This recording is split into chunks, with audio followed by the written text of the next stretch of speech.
What's up, guys? Paulie Malignaggi, Tommy Rainone. This is Tommy and Paulie's Big Fight Forecast. We hope you've been enjoying all the episodes thus far, where we look into the deeper elements of boxing, not just the pros and cons and the stylistic matchups, but the gambling for us lovely degenerates that love to throw in a couple of wagers here and there. Disclaimer that nothing discussed on this show is gambling or investing advice. Everything we discuss is strictly for entertainment purposes. So enjoy and be entertained. Tommy, what's going on with this week's boxing schedule? We were preparing, and then all of a sudden, in the last couple of hours, a couple of other lines showed up on the sports books. I'll be honest with you, bro. I'll be honest with you. Here in Florida, they love doing that here at the casino live. I'll go to the casino and I'll check the boxing lines, and they'll stuff will go on and off. It'll go on and it'll come off. It'll go on and it'll come off. And then the day of the fight, the day before the fight, the whole card will show up. Yeah, yeah. And then online casinos, they kind of play with this, tinker with this stuff as well. We thought we only had one or two fights to discuss, and then all of a sudden, what'd you look up online right before we came on the air? Well, we had the four fights, the pay-per-view card on Saturday from Saudi discussed. That was the four fights we're going to cover. And water, all of a sudden I go, water. This is water. Seltzer or water. Then we go, then I get up, I go on FanDuel, and all of a sudden there's like 12 fights. They got the Pro Box card. They got the whole Pro Box card. They got the Fight Night UFC card also on Friday. So, I had to do a quick little study, added a couple of fights. So we're going to cover 6 fights today. All right, Tom. All right, so let's get it. Let's get things kicked off, guys. Always remember, leave your comments. Let us know what you think of our picks, of your picks, the discussions we have here. And of course, you'll notice Tommy sometimes likes to engage with you guys. He'll respond and let you guys know what he thinks of your picks or what you guys think of his picks. I think we've been pretty solid thus far. Obviously nobody's perfect. Well, we've been rather solid, I think, Tommy. Right? Yeah. More so because we're not just doing money lines. We're doing prop bets for the most part. So we're giving decisions, we're giving rounds, and that's something I repeat every week. With the show, guys. It's that we don't run boxing typically if it's wins and losses, money lines. It's not a lot of value for your wagers. So me and Tommy, we go the parlay route, try to pick little prop bets to throw in as parlays. Once in a while, we'll throw in a money line in the mix of a parlay just to add a little bit of value to it. But ultimately, parlays are our personal style. And building a parlay, we discuss the picks, we discuss our thoughts on what we think. And of course, building a parlay is a personal matter and takes a little bit of skill in and of itself because you don't want to build it too big, you don't want to build it too small, you want to build it just right. So the Nick Ball fight is this weekend with Goodman from Australia, right? Yeah. I mean, would you rather start off with the Pro Boxers Friday? So why don't we bleed it into Saturday? No? Yeah. Okay. Let's go with Pro Boxers. That's when I'm actually working. Yes. So I won't give too many opinions on that because I don't want guys to think I'll be biased on the air. But really solid matchups. For anybody who's been following the Pro Box fights, you know that we get a lot of upsets. We get a lot of solid matchups. A lot of fighters who are on the cusp but aren't really getting breaks and getting deals. So they need a big performance on Pro Box to break them through. And some guys do break through that way, but it's typically a lot of guys that know how to fight that haven't gotten opportunities. So we match them up against one another. So that's why the odds become tough to deal with. Let's go with the co-main event, right? Co-main event. So co-main event is Starling Castillo, and he's taking on Sherrod Bunch. Yeah. In the co-main event. I believe these are lightweights? What is it?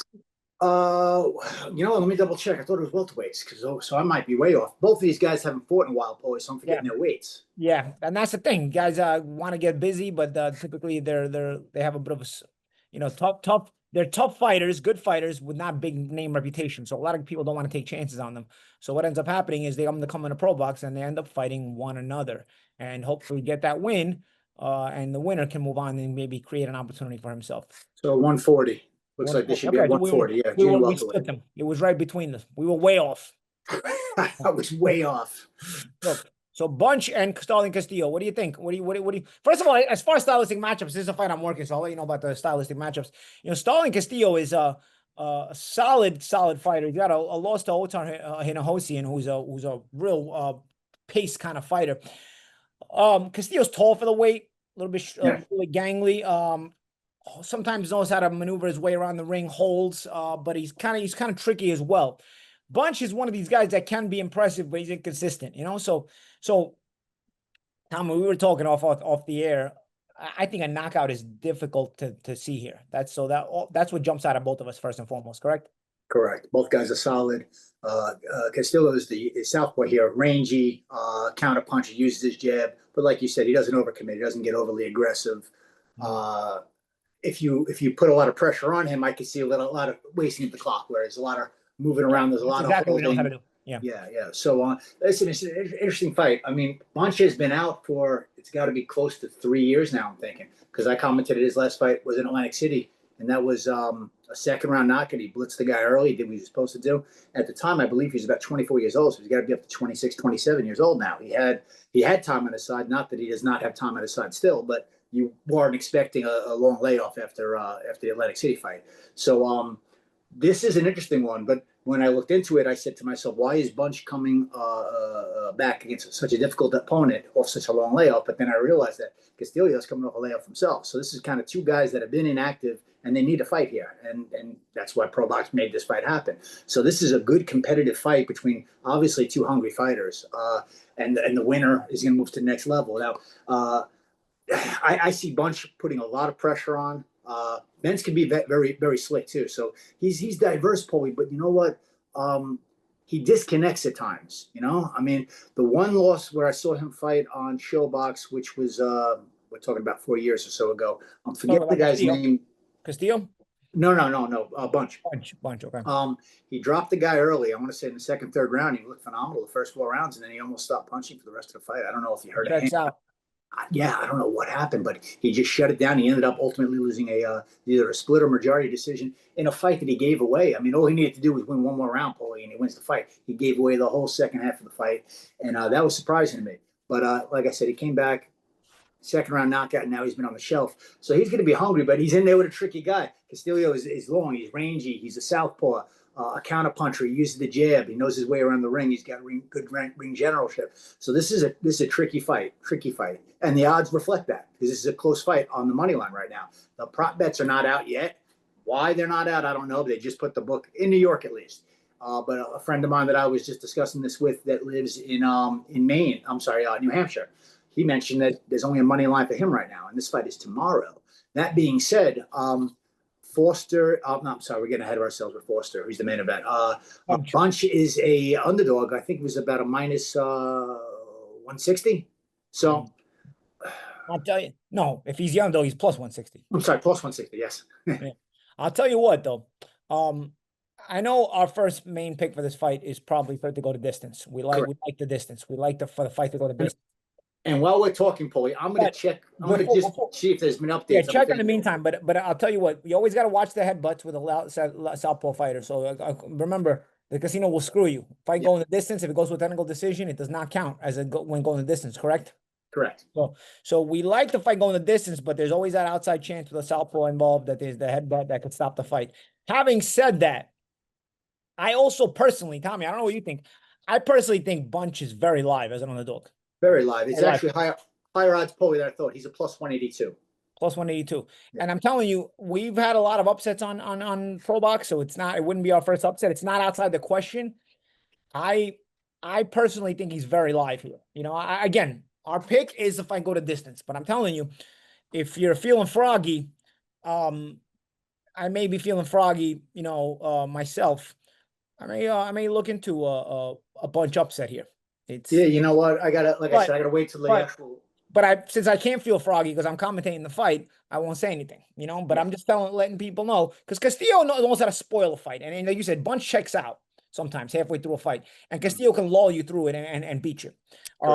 So there again, it's a risk. It's an evenly matched fight, but there's a reason we have it on ProBox. But I'd say Bunch is an interesting underdog. I'll say that interesting live, you know, in a fight where it's if you had to put a gun to your head to pick a winner, you might just pull the trigger because that's how tough instead of picking the winner because it's that difficult, you know.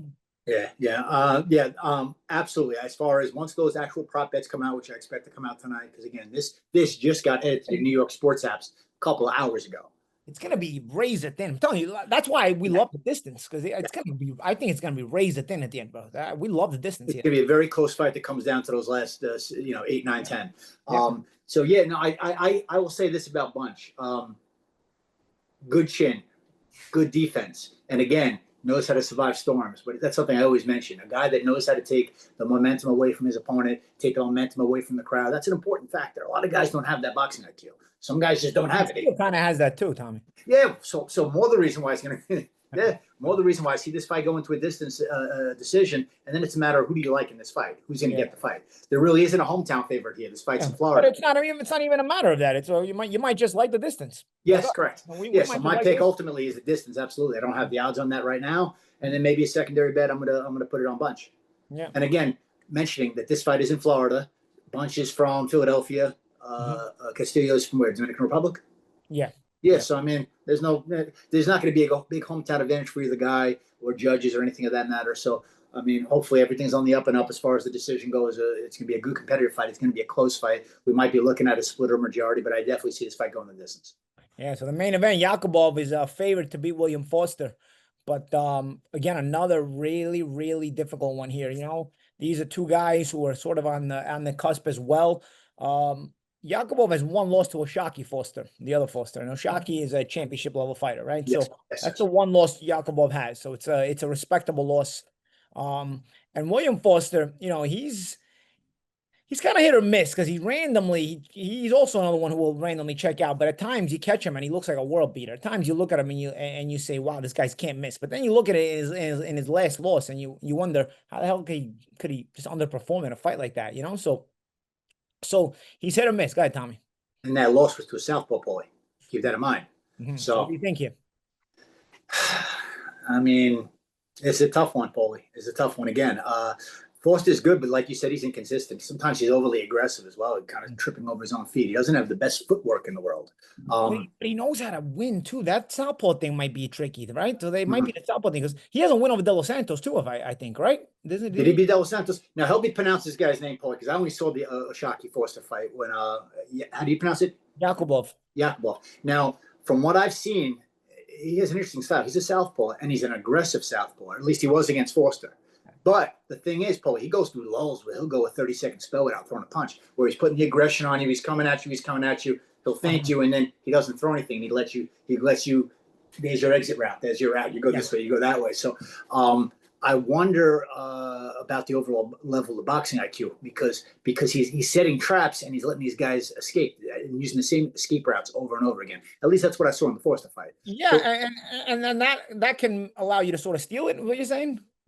That, and it allows you. Listen, you're going to start to get a guy's pace, and now you understand. All right, listen, there's not a panic mode involved because if I throw a couple of jabs out there and I give this guy a couple of feints, he's going to wait. I can just put the jab out there and now move.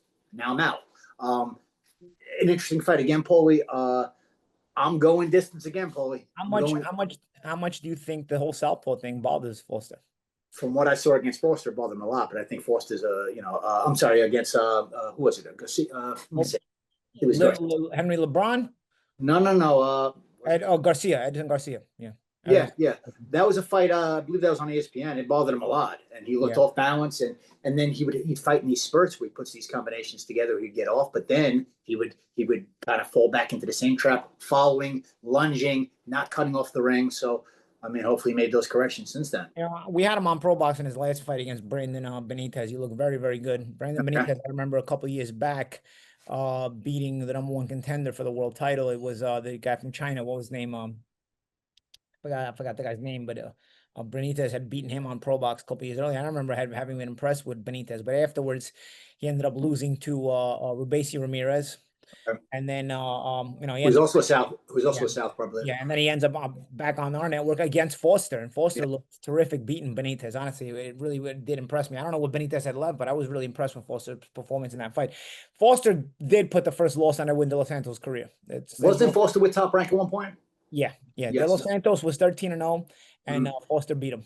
Yeah, that's a good win. I mean, De Los Santos. And they were both undefeated. So again, Foster can perform, but the inconsistency is probably why he's on Pro Box and not on championship level fights, right? And so he's got an opportunity here, but so does Yakubov. Yakubov, with his one loss, coincidentally to another Foster, to Oshaki Foster, is looking to prove that he deserves another chance at the big time. So, again, another evenly matched fight, Tommy. Another one where I think we both like the distance here. Yeah, I like the distance, and aggressive as he is, and he's got some power, but again, it's those long spells where he just goes the inactivity throughout the course of a 3 minute round where he goes these 20 and 30 seconds. He'll follow you, but he's not doing so punching. He's following you. He's putting pressure on you, but it's almost, I'm not saying useless pressure. All pressure is effective to a degree, but it's not sustained pressure that's going to break you down. You understand? So it's the kind of pressure that you can deal with. Yeah. So I do like the distance in this fight. And again, you're talking about two hungry fighters that are looking to get to the next level. So I think they're both going to fight hard. I think it'd be a very entertaining fight, but one that's going to go the distance. And there's no line on that just yet. Okay. All right. That's the those are the best of Pro Box card that we feel like they're very evenly matched, and the distance fights kind of make sense to both of us. Yep. All right, let's go to the Riyadh season card, man. Right? Yeah. It's, you got Nick Ball and Goodman. This is interesting. Some interesting odds. We were talking about this all fair, man. Some interesting odds here because Ball is not a big knockout puncher, but it seems like the odds are favoring him to get a knockout, right? He was the fight to get a knockout is minus money. Fight to not to go to distance, right? Correct. Yeah. So if you pick Ball for the decision, you're looking at like plus 230. But if you got Ball for the KO, you're looking at, I think, plus 110. So I feel like they got that backwards, Paulie. Ball's not a huge puncher. He's 22-0 with 13 knockouts. Now, do you think it's because they've Ball's pressure and sort of pace and that kind of thing? Will they think, maybe Goodman, who has not been at this level, may not be able to offset it? Possibility for sure.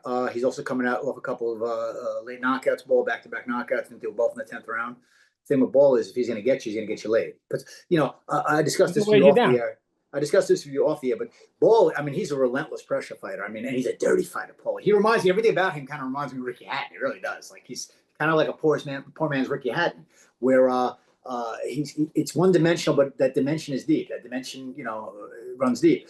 But he can be outboxed, and he's in there with a slick guy that uses his legs, that can counterpunch, that can use his jab, that's rangy, that has a boxing IQ. So this is also the kind of fight you're going to see early on. If Goodman's staying in the pocket and staying with him early, that's not a good look for Goodman. He wants to move and box and establish himself early. Ball's going to want to break him down. I think Ball's going to have a lot of trouble those first 6 rounds, a lot of trouble. And Goodman is I believe he's gone the 12 round and the 10 round distance, 4 or 5 fights in a row at this point.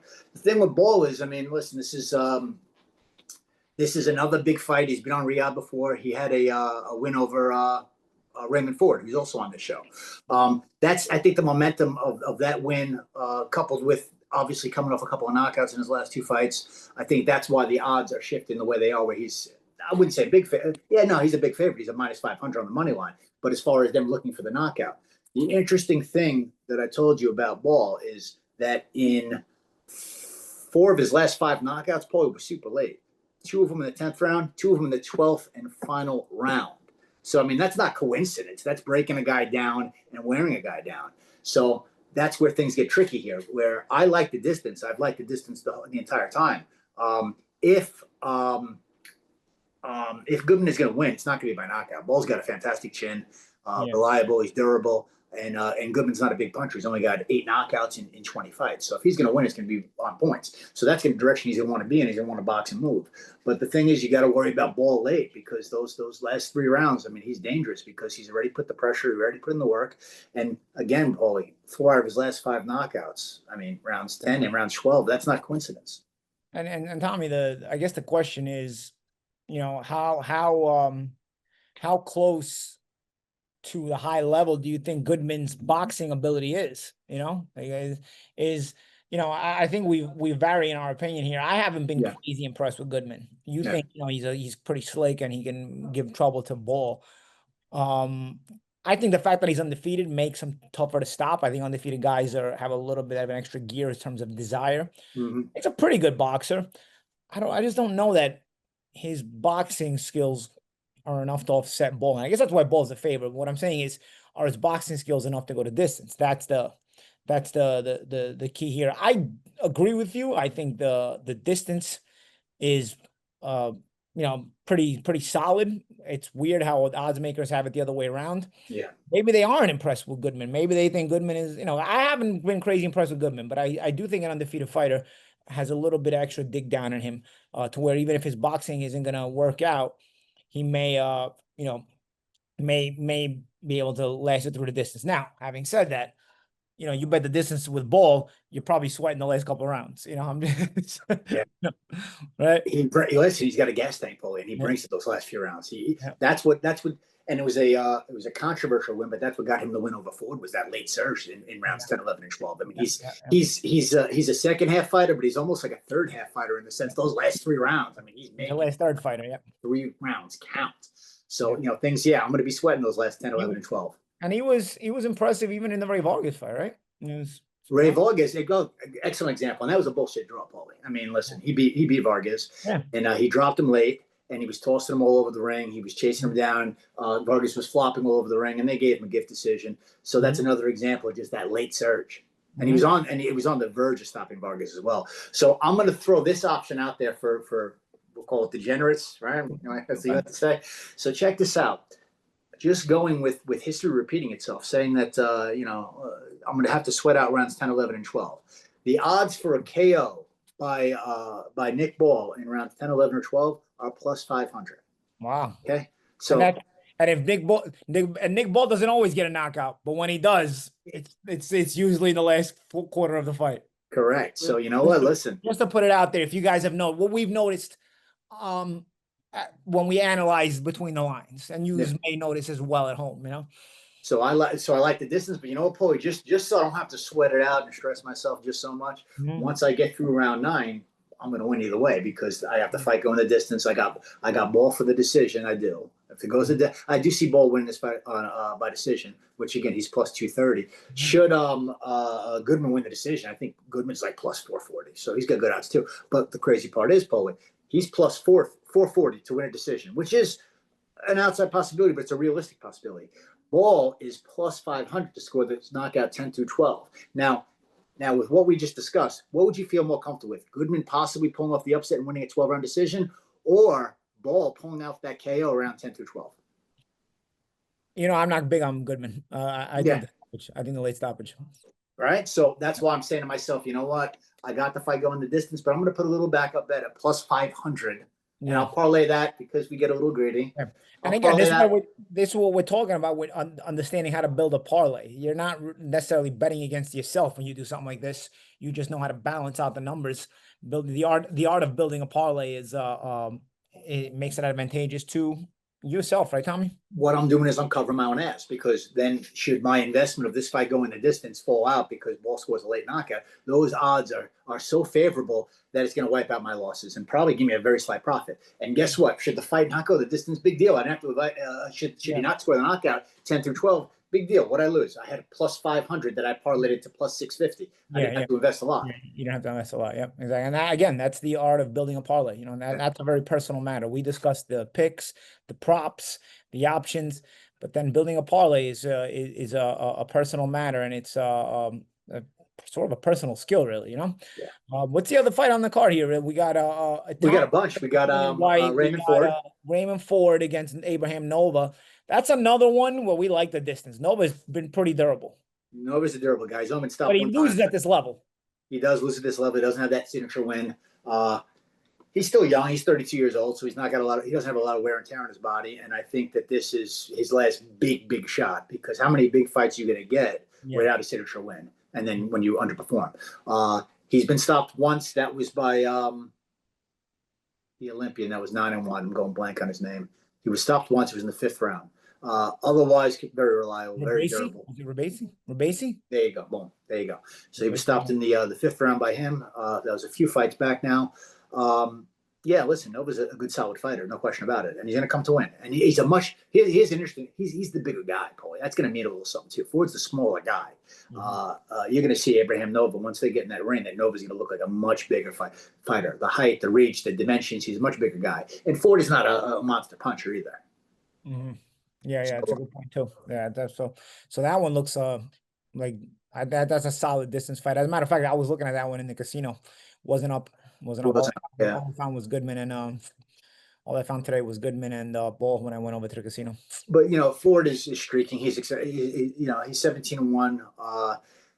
I think that Ford pulled off the decision here. I think he ultimately gets the decision. Maybe Nova And still. what is Ford by decision? It's not that crazy odds, right? It's like minus 120 or something. Yeah, yeah, no, it's nice odds. Yeah, between minus 120 and minus 135. Yeah, So you don't got to do much to turn that into plus odds. yeah, with a little parlay here, add something there, here and there, maybe a little distance Yes. for Ball and Goodman or something like that, or maybe what we like in the heavyweight fight, the fight not to go to distance, right? Dillian White and Itama. Yeah, but there's not a lot of huge value there. That'll still put you with plus odds. If you just did a 2-leg parlay where you did Ford by decision and then you do Moses versus White to not go the distance, now you got plus odds. Moses Itama and Dillian White. Now, why do you think this fight doesn't go the distance? Yeah, I know you explained it to me, but explain it here. Itama's never been that many rounds. White he's never been past the 6th round. Number of reasons. I mean, this is a 12-round fight, first of all. So all of his knockouts, he's 12-0 with 10 knockouts. And of those 10 knockouts, every last one of them came in the first 2 rounds. And Dillian gets stopped, but Dillian also, if you're not of the level, he'll test you and he'll take you some rounds. And no question about it. So White goes rounds, number one. Yeah, and like you said, he gets stopped. All 3 of his losses via stoppage. So by this sort, in this particular case, he's actually never lost a 12-round decision. He's never actually been beaten on points, which is interesting. So I see it as almost a mathematical impossibility for this fight to go the distance, because you got one guy. Moses has all of his knockouts, as I said, all 10 of those knockouts have come in the first 2 rounds. And the 2 times that he went the distance, those were earlier in his career. Those were just 6-round fights, Paulie. Now he's going after fight double that. He's fighting a 12-round fight. So should White extend him past the 5th, 6th round, I mean, he's in completely uncharted territory now. Now you got to go 7, 8, 9, 10, 11, 12. That's a long way to go. But also, we're going to find out if he's the goods here. I think, I also think White's a little long in the tooth now at this point. He's got a lot of mileage. That's why they're making the fight, sure. Yeah, but he's also in phenomenal shape. He got up for this fight. He's coming to win. And he's coming off of 1 or 2 wins, right? White himself, he isn't. He's 3 since he got stopped by Tyson Fury. He's got 3 wins. One was over Franklin, who was, I believe, 23-1. Or no, sorry, some decent solid wins. Franklin was 21-0. His last win was over a nondescript 23-1 fighter, but he's not beating chumps. I mean, they're respectable wins for sure. So, but the question is, Paulie, and I ask you on this one. I mean, what is your overall take on Moses? I mean, is he the real deal? Because this guy, he looks the part. He's exciting. I think anytime you have a puncher, people get excited and want to talk about him a lot, and Thomas seems like he's that kind of shooting star type of puncher. Yeah. But again, sometimes you get these guys. I can remember there was, to give the example, Edwin Valero started out his career with a bunch of first-round knockouts. Yeah. And then, he sort of looked like he was going to be the goods. And then all the trouble happened to him and we didn't get to see the full potential. But then there was another guy who, I remember he tied Valero's record for consecutive first-round knockouts. This guy, Brunson, he ended up being... Oh, from Philadelphia. Yeah, I remember. He ended up being totally average, Yeah. And then, of course, Edgar Berlanga also started out with a bunch of first-round knockouts. And he is, his ceiling seems to be trying to plateau a little earlier than I thought as well. So with Itama, you're still in that phase where, is it real or is it just, early career spectacular fireworks, And yeah, the White fight sort of tells you a little bit. Who knows? You may catch White early and then you don't find out, because White is susceptible to being knocked out. But if there's a guy who you're going to put him in with where you want to find out, yeah, I think Dillian White is a guy.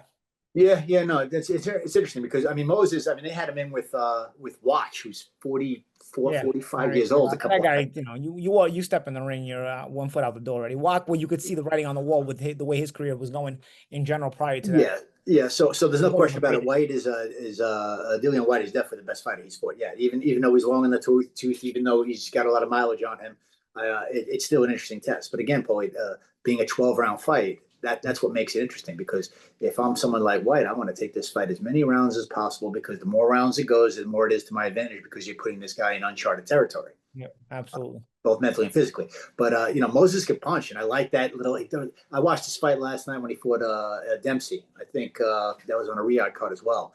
And, he was dropping that overhand. Nice angle over the top, good punch selection. And you know what, Paul? He got – for a good-sized heavyweight, he's got fast hands. He jams to the body, mixes up and down. So, from what I've seen, I'm impressed. But again, the level of competition needs to be questioned. Yeah. Well, Now you find out this is why you make these fights, right? Yeah, yeah. So there's a couple of different bets I like in this fight, Paulie.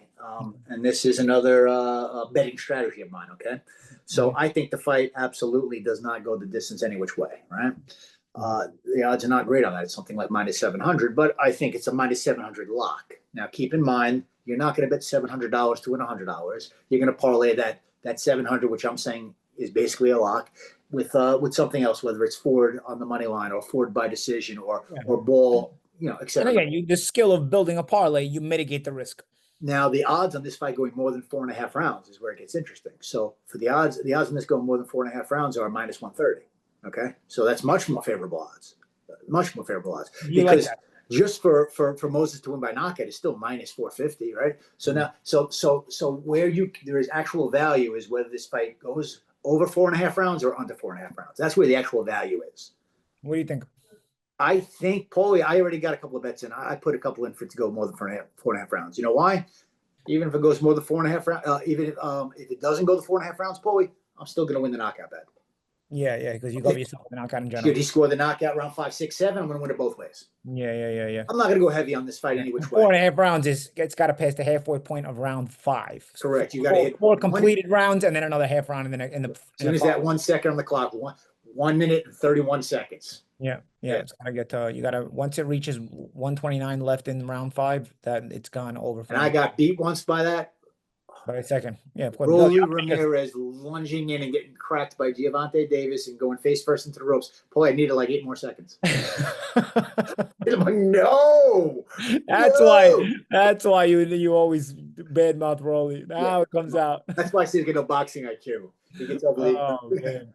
Yeah, maybe he didn't have the over. Obviously not. Maybe he had the under and he wanted to get the knockout himself before the clock ran out.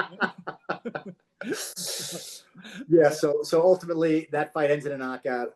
More than likely Moses scores that knockout. I think he is the real deal, and even if we don't find out if he's the real deal just yet, I think he's in with the right guy to keep passing him off as the real deal. Yeah, and that it's a solid fight on paper too. Yes, it'll be fun. Do we have? Is that it? Is that all the fights? No, we got 2 more. We got another guy that we talked about. I don't like Rolly. The other guy used to be high down that I can't stand is Herkovich. Oh, Filip Ergovic, yeah. Why? Because he cost me coming back. Cost me a lot of money against. Yeah. I mean, I think we cost us all, right? We were pretty high on him until we weren't, right? He got the snot beat out of him. Yeah. So what do we got? Is this a return fight for him? He's fighting this guy. I'm gonna have to even look at his. I'm not even familiar with this guy. With the little footage from last night, he's 14-1 with 13 knockouts. Is what made it an interesting fight. David Adelaide. David Adelaide. Yeah. Now he's 14-1 with 13 knockouts. He's actually never been past the 7th round himself. So you got another tricky situation there where when I'm looking at the numbers, certain things are going to stand out to me. Herkovich has been the 10-round distance before. He's done it huffing and puffing and holding and gasping. Am I feeling this right? Another one that doesn't go the distance here? Dude, I don't even want to touch this fight. I can't stand her. I don't even want to touch this. You got PTSD. I haven't yet, bro. I'll be honest with you. I haven't put a nickel on it yet. I mean, I can't stand. I don't even think he's fun to watch, quite honestly. And one of the more ugly human beings I've ever seen in my life. I just don't like the guy. All right. I say all this is probably the nicest guy in the world. So so I mean, if you had to say you had to do something, what do you think? It doesn't go the distance? Doesn't go the distance. And this guy, you know what, the guy that he's fighting, Adelaide, decent hand speed. As the rounds progress, he seems to gain confidence. I think he's tentative early from what I saw. Watched a couple of his fights. He is tentative early, but he's got decent hand speed for heavyweight. Put some combinations together, and he's not bad, Paulie. He's no world beater, but he's not a bad fighter. But this is Ergovich's first fight back since losing to Dubois, correct? I think he had one. I think he went the 10-round distance once since then. Oh, okay, all right. And so 10 rounds. Is he gun shy or is he going to go for the KO against Adelaide? I don't know. You know what? Is he the same guy? Is he a little more gun shy after getting stopped like that? Listen, in the Dubois fight, Paulie, and forgive me, I'm looking this up just to see. I think it is just one fight that Herkovich had since then. But Paulie, in the Dubois fight, I mean, he took a lot of punishment in that fight. He got chopped up. He got cut up. There were also punches. There were headbutts. So, I mean, how much did that take out off him? The guy's no spring chicken. He's 33 years old. Yeah, he's had one fight that was actually, can't believe it skipped my mind, against Joe Joyce. Joe Joyce. It might have been and I did watch that fight. It was the 2 slowest heavyweights. I've ever seen in my entire life throwing punches at each other. Ergovich versus Joyce. Yeah. Oh, Yeah. wow. Yeah. Well, you But beat Joyce. All right. yeah, I mean, listen, that fight, yeah, I'm just gonna stick with it. The fight doesn't go the distance, only because this guy Adelaide has not been past the seventh round. It looks like he's got some stamina issues. Most of his fights end early. He hasn't been in with deep competition either, and he's given up a nice size advantage. Herkovich, if nothing else, Yeah, is a Ergovich is a very big guy. big boy. Yeah. Yeah. All right. And what's the last one we got? And then we got another one. Let me see. Moses, Raymond Ford, Nick Ball we covered, and Herkovich. Yeah, that we covered all six. That's it. All right. Yeah. And got the pro box fights we covered at the beginning of the show. So, Yeah. yeah, man, a lot of it looked like the schedule wasn't going to show a lot of stuff on the board. And then all of a sudden, right before we recorded this episode, all these things came up on the board. So, we were happy to do this episode, man. We hope you guys enjoyed it. Let us know what you think in the comments section. Remember, always smash that like button and the subscribe button so that you guys can keep in touch with us through week in and week out on everybody's thoughts. We'll create like a little group chat here. Everybody's thoughts on the gambling aspect of boxing. Again, I'll repeat. Nothing we discuss here is investing or gambling advice. Everything is strictly for entertainment purposes, but we enjoy it. We are entertained by it. We hope you're entertained by us as well. This has been Tommy and Poli's Big Fight Forecast. I'm Poli Malignaggi. That's Tommy Raynone. We'll see you next time.